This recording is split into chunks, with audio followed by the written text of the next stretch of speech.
All right, Trent, it's great to have you on today. I'll start with some context on you. Trent is the founder of SAXX, Doja, Haiku Brands, and Kitsch Wines, a number of different companies. But before Trent founded all of these companies, he was a student at University of Nevada, Las Vegas. I know you were playing college baseball over there at the time. And then Yeah. just after that, he went and did a master's at Ivey Business School in London, Ontario. So super excited to hear about your story today, Trent. Glad to be here and nice to be able to share a couple jewels. Awesome. Why don't we start by, I want to go back to when you were my age. So tell me a little bit about what was going on for you at that time. You're in your early 20s. I know I just mentioned you were playing college baseball, you were going to school. What do you remember going through your head at this point in time in terms of next steps? Were you thinking about entrepreneurship? Were you thinking about maybe having a corporate career, or was it maybe something else? When I was in my, kind of late teens, early 20s, I was at, as you said, University of Nevada, Las Vegas, and I was playing baseball, and my dream was to be a big leaguer, to make the majors. So I was thinking about that, and that was the, ultimate dream. And then at the same time, I took the academic experience really serious because there was always kind of a thought of potentially going to grad school in the future. So I wanted to have a good undergrad, kind of grades or whatever to potentially have that in case, the baseball dream didn't work out. And uh, I was also, I guess, trying to figure out what industry or what thing I was most suited for, and kind of at that time picking the individual college or the, university that I was going to, master in. And I picked the College of Business, so that's really where I was at when I was like 20, 21. Was there something in particular that led you to Ivy? When I was, doing my GMAT, my sister as well was doing her GMAT. We studied to do the GMAT together in Vancouver, and we lived together. And she got into Ivy previously to, my acceptance. I applied a couple years later, and so I think the major reason I got into Ivy is because my sister did so well there, and made a good name for us, and it definitely helped.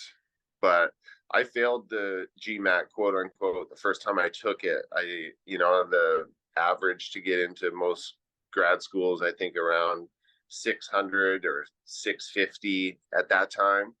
And I remember pressing the little button at the end to like know what your score is.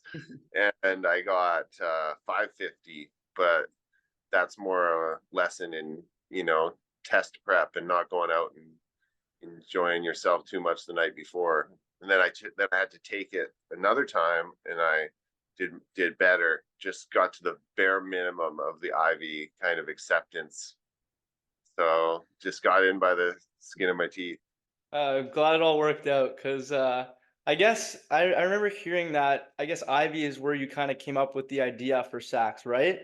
It's true. Yeah, I was 2007. I had finished my first year of the 2-year MBA program, and then about 3 or 4 days before I was scheduled to go back to school for September, I was fishing in the Queen Charlotte Islands with my dad and been on the boat for like 3 days. And just because of the ocean suit, the kind of like inflatable life preserver suit we were wearing, my like, package was pressed on my legs for like 3 days. My clarity was just quiet, and I was looking off onto the horizon, and the ocean was really calm. And I just thought to myself, how could I reinvent men's underwear to prevent contact and be more comfortable?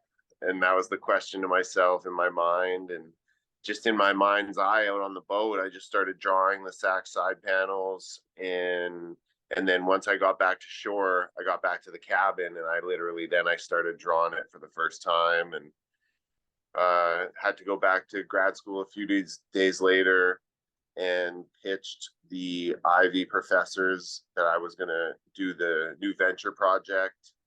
And this was my idea. And they thought it was like a terrible idea. And they thought it was a joke and, wasn't going to reflect well on the school.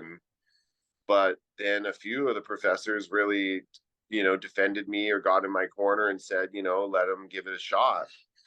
And so that was really lucky. And I took it really serious and got a $20,000 loan from RBC as the first money to put it into action. And yeah, it was a really great experience. Those first few months at Ivey, when after I had the idea, it was a really great kind of incubator for the idea.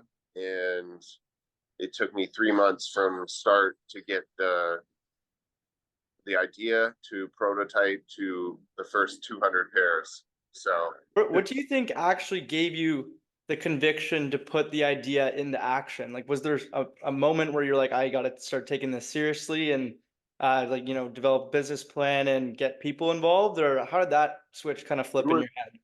really just like trying to take something from my mind into the physical world was really a challenge, or just an interesting equation to solve. And didn't have any fashion background necessarily, or I didn't know how to sew or make patterns, but I did take it very serious and almost just wanted to prove it to myself to Yeah. see if it would be more comfortable. Like, would my idea actually be more comfortable?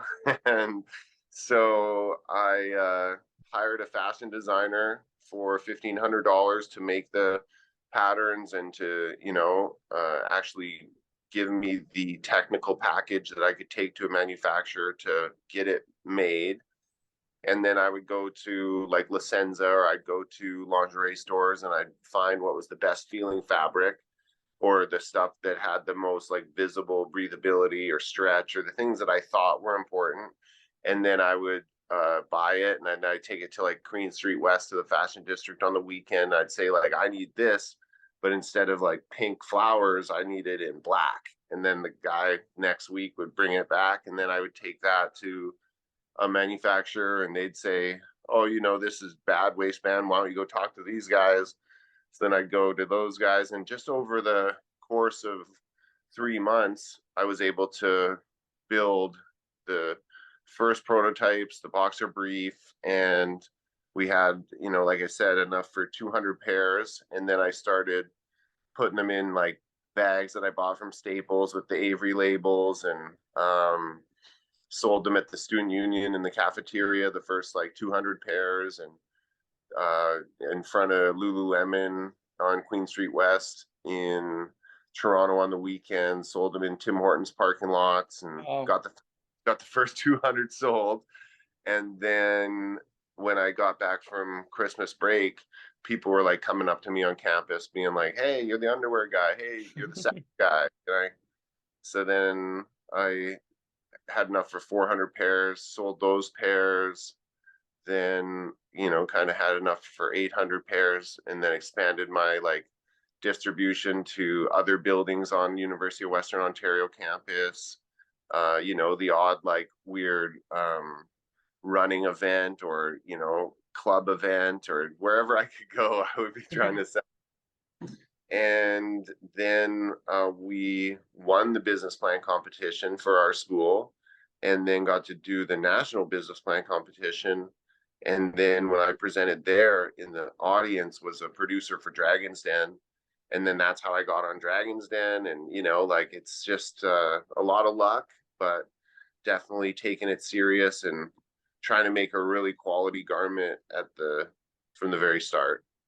I definitely want to dig into your Dragon's Den experience, but before that, I want to go back to the selling of your first like 100, 200 pairs. You said you were doing it face to face, not and not in a very conventional way of maybe No, selling a product. But let me ask you, how did you like convince these people? What was your like hook to sell the first couple pairs without having like a reputable brand behind you?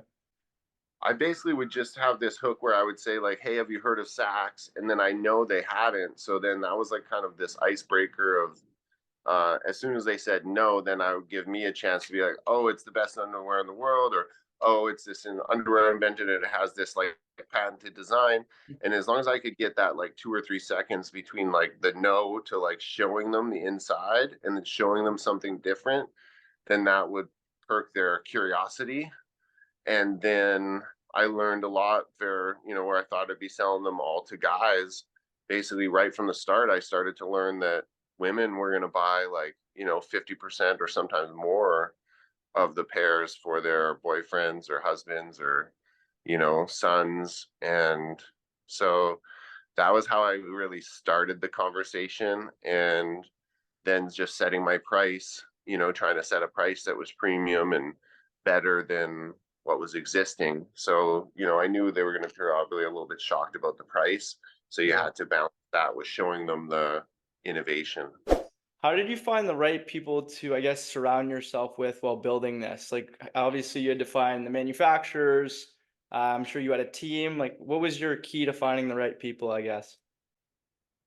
I guess just referrals and finding the right person to do the labels. And then they put me on the right person for the waistband, and they put me on the, better fabric supplier. And then the fabric supplier puts you onto the cut manufacturer trim, and then the cut manufacturer trim puts you onto the, customs broker. And so I think it's like a referral that happened, and then also using my networks and using my classmates in a positive way that we could work together. And when I went to China, for example, doing that with my classmates and being on the ground with people that were familiar with the local, prices or language, for example. So I was definitely, and then also luck again, when I got into my distributor or met people, I just was like placed next to, for example, someone who, in the long term became one of my best friends, but at the time was really great at the internet and selling things online at a very kind of early time. So, uh, and then also, as all entrepreneurs do, you go through tough conversations or, as you grow as well. So, a bit of it all that you get to experience. I want to go back to your Dragon's Den experience here. Um, I want to know what it was like pitching to the Dragons, and maybe if these were skills that came more naturally to you, or was, pitching something you had to really work on? I think pitching, is something that everyone gets to work on. I guess some people are maybe more naturally comfortable to speak in front of an audience, be it, small or large. But I was very fortunate that I was taught, again at Ivy and even earlier than that at other academic kind of experiences, that you have to define the problem to the audience and then offer your solution, and then uh, explain to the audience why you're the perfect person or the team is the perfect people to solve that problem. So I was really, I guess, fortunate to learn how to tell the story with that skeleton, and then describe things, with your words. Try to put the listener into the place of the problem. So by the time I got into the den, I really had a great pitch. I knew all my numbers. I knew that the den, or investors in general, are going to try to make you feel a little bit uncomfortable or find out, does this person know their numbers? What do they um, bring with regards to uh, financial accuracy or an acumen? And so I just really knew my numbers. I was prepared and excited for the opportunity. I had a target that I wanted to get, like Lawrence Lewin, who at that time was Canada's largest underwear seller. And then as soon as I got in there, he kind of said, "Great product, great idea, but I can't invest because of conflict of interest." Yeah. And so then you are just out there, trying to field it or do the best you can in the environment. And I went in there with a 250,000 for 10%, so 2.5 million valuation pre money. And Arlene gave me an offer for basically 250,000 for 50%, and she wanted someone else to uh, join her, but no one else joined her. And so we never made a deal either on price or got to that next kind of level of negotiation, a counter. And that's kind of where it ended. But the exposure from being on the Den was huge, Yeah. and sold so many more pairs online after it aired, and it was a great experience. And then I'm still, friendly and have a lot of respect for the dragons that were pitching, or being pitched to. And then now uh a few of them on Shark Tank, and I'm still in touch with the producers from Dragon's Den. So it's been a great experience, and I think and thank Dragon's Den a lot for my success. Trent, I haven't really gotten to talk to you much about your other companies here, so I want Yeah, to that's ask what has been your favorite venture out of all of them, and maybe why? a great question, man. My favorite venture. I guess my favorite venture is probably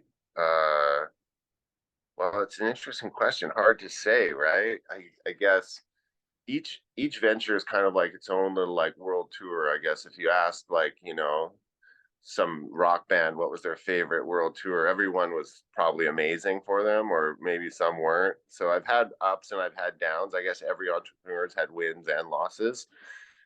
And in my experience, I was saying this week to another entrepreneur that when you're in it, you feel like you're just like so deep in it, and it's not the best, or maybe you're going through, uncertain times, or you wish sales were higher. But then once you exit, you look back, you see those were some of the best times, and the growth, and the funny stories that were a challenge. So I think it's really like, I guess my favorite part of the business is the curiosity of trying to figure out what is the problem that you're going to try to solve, or what problems do you recognize as a person, or and so I really like that stage, the early stage part of figuring it out and creating something from nothing. Like, I think the zero to a sale is a really incredible journey. So it's only an idea till you make a sale, but it takes a lot, and you've got to set a milestone that's like, if you say I'm going to make a sale of my product, that encapsulates so many things that you have to do before that moment. So that's really a magical time. And then when you sell a business, that's a really magical time too, because you've created something from nothing, but also created something that has created value, or people appreciate or are liking what you've created. So that's really a great experience. So I guess I like the beginning and the end. I know we're almost out of time here, Trent, so I'll kind of just fire a couple last questions at you here. One thing I want to ask you is, I think inevitably, or as I've been told by other entrepreneurs, self-doubt will kind of creep in for your idea or maybe what you're doing, and maybe it's easy to compare yourself to your friends. So Yeah. how do you deal with this, self-doubt, and how do you tell yourself to persevere and overcome these obstacles as they arise, even when it's not looking great, maybe? Well, the first piece is, I definitely believe in myself, and I definitely would like to bet on my ability to control the outcome as much as I can. For example, like in the wine game right now, Mother Nature has a lot more to do with the outcome than I do, with regards to just the grapes might not survive because it was Yeah. minus, you know, versus SAXX, let's say, where there was more things within one's control. So I think that's one thing, just to believe in yourself, and whichever, waters you face, you're going to be a good captain. And I always tell people to believe in yourself, because, really, no one else is going to do that for you, Yeah. gotta believe in yourself. And then I think to define your own success, and something I've been fortunate enough to do, and something that I learned back in 1999, and I've been doing it, for 20 plus years, is setting some goals and writing them down. And, I used to call them my goal card. Now I call it like my dreams card. And you have some health goals, you have some personal and relationship goals, or, some career dreams, or there's different categories that are important to different people. But for me, there's, 4 or 5 categories that are important to my life. And then I just try to hit those and do a little bit better each year, or set myself on a little trajectory that, current Trent can make future decisions that, Yeah. the future Trent will look back and thank current day decisions. And then I reevaluate them every kind of like 12 months, 16 months, and do that with my wife Ria. And so there's always somebody, bigger, faster, richer, stronger. But if you define your own level of success and you achieve it, there's no better outcome than that. So Yeah. you can feel great about your, self. And it can be 1 or 2 great goals, or it can be 4 or 5, that you don't have to, do so much to feel like you're achieving your dreams. That's really good advice. Um, One last question here, Trent. This is a question I've been asking a lot of my guests is I want you to offer some advice to maybe people in my position or students anywhere who are maybe graduating soon and they're not really sure what's next. And maybe they have an interest in entrepreneurship, but they Yeah. don't really know where to start. I suggest as a student, you should reach out to as many people as you can in the industries that you're interested in.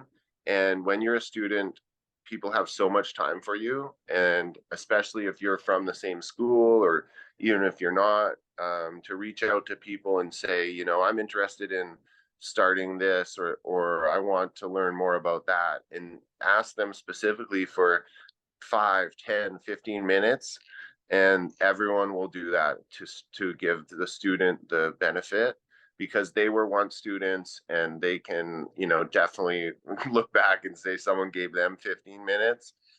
And then try to, really know what the question is that you want answered, instead of just getting into the person's time, or, the opportunity to really get something answered and then not know what you wanted to really ask.